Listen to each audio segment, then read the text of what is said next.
Article 6 is entitled Anti-Discrimination and Affirmative Action.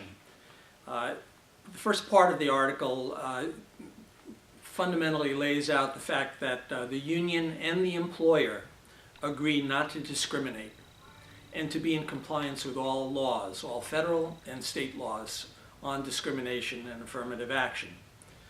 A statewide labor management committee, furthermore, is in place to give priority to areas of affirmative action and to look at ways for alleviating any obstacles found to exist in ensuring that there is fair affirmative action taking place.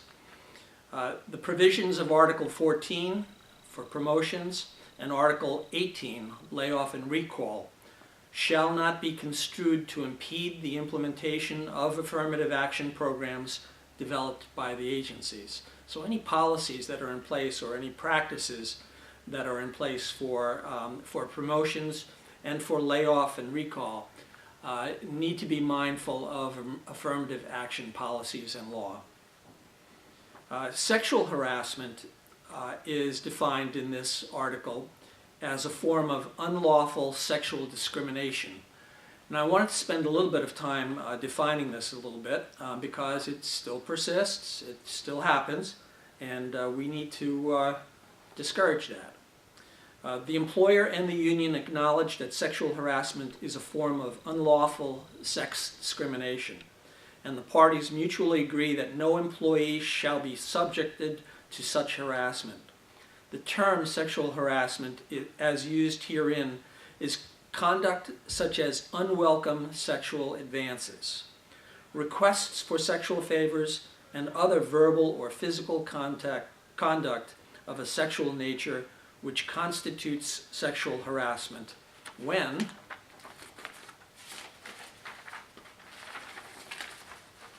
submission to such conduct is made either explicitly or implicitly, a term of condition of an individual's employment, or submission to or rejection of such conduct by an individual is used as the basis for employment decisions affecting such individual, or such conduct has the purpose or effect of unreasonably interfering with the individual's work performance or creating an intimidating, hostile, or offensive working environment.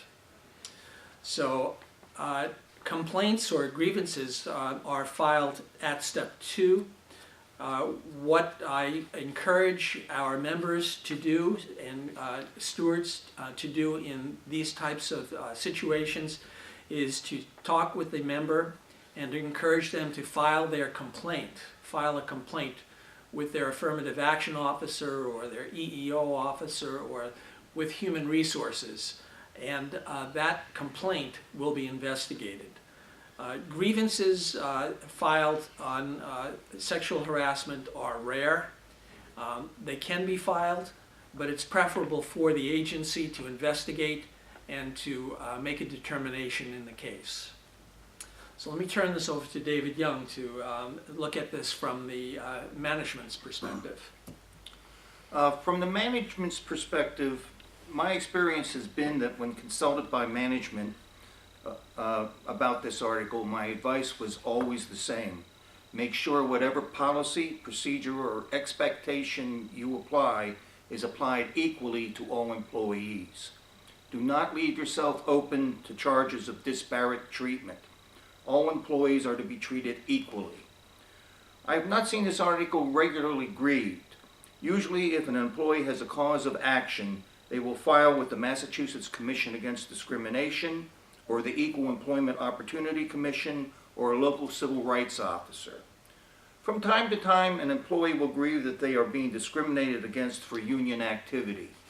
This is particularly in cases of disciplinary action. In these cases, management will argue the but-for defense. The union has to prove that but for the union activity, the negative action would not have taken place. In this regard, if there is any reference to union activity in an employee's performance evaluation, this is a clear-cut case of union discrimination. From a management perspective, I would always argue on behalf of management that Article 6 constituted an affirmative defense and the burden of proof was on the union to prove that such alleged discrimination took place. From a union perspective, I would argue that management must prove that they have a legitimate business reason for treating this employee differently from other employees.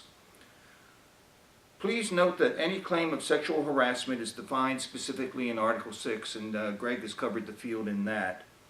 In the vast majority of cases, the claim involves a hostile work environment which interferes with the employee's ability to perform their work.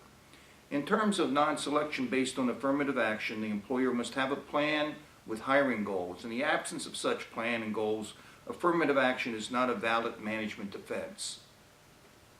Thank you, David. Richard? Okay, thank you. Well, David and Greg have really covered this one pretty thoroughly. I would like to add a couple of things. First of all, I do agree with David that grievances filed under Article 6 are really quite rare in my experience. I can think of, I think, one that I have actually had to do very much within my days representing members here at NAGE.